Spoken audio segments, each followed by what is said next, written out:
রবিবার দুপুরের থালায় এক ঝলক দেখে নিন।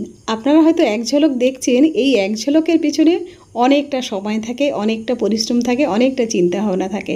কারণ কি বলুন তো, রান্না আমার থেকে হয়তো আপনারা ভালো পারেন, কিন্তু একদিনের জন্য হলে হবে না, এটা সব দিন করতে হবে এবং সব দিন ঠিকঠাকভাবে এইভাবে যেমনভাবে আমি দেখাচ্ছি। এই যে যখন থালাটা সাজাচ্ছি তখন এই শসা দিলাম, লেবু দিলাম, পেঁয়াজটা ওই সাইডে দিলাম, দেখে একবার ক্যামেরাতে দেখে নিলাম যে থালাটা দেখতে কেমন লাগবে। যখন শেষে ছবিটা তুলব তখন দেখতে কেমন লাগবে সেটা একবার দেখিয়ে তারপরে আবার ঘুরিয়ে দিচ্ছি।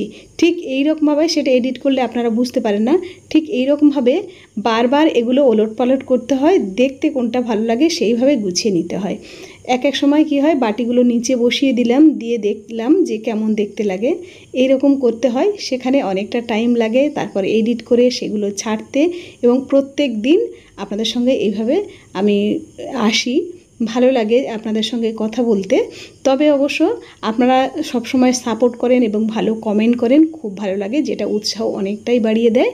যাই হোক, আপনারা সবাই ভালো থাকুন, সুস্থ থাকুন, আপনারাও প্রচুর রান্না করুন, খান। আর যাই হোক, এই যে রান্নাটা করেছিলাম, এটা কি বলুন তো, এটা মুরগির মাংস, দেশি মুরগির মাংস, কিন্তু আলু ছাড়া, আর কাজু বাদাম কিশমিশ টক দই দিয়ে করেছি। সামান্য মিষ্টি ভাব থাকবে, একটু ঝালটা কম থাকবে, আর গন্ধটা কিন্তু ভীষণ সুন্দর হয়েছিল। আর সব সময় সব রকম করতে করতে এর নাম ঠিক বলতে পারবো না, মিলিয়ে মিশিয়ে একটা রান্না মোটামুটি করেছি, যেটা ছেলে পছন্দ করে, যে সব রকম সব সময় মানে ঘুরিয়ে ফিরিয়ে রান্না করতে, সেই রকমভাবেই করেছি। আপনাদেরও নিশ্চয়ই পছন্দ হবে। কেমন লাগলো জানাতে কিন্তু একদমই ভুলবেন না। ধন্যবাদ।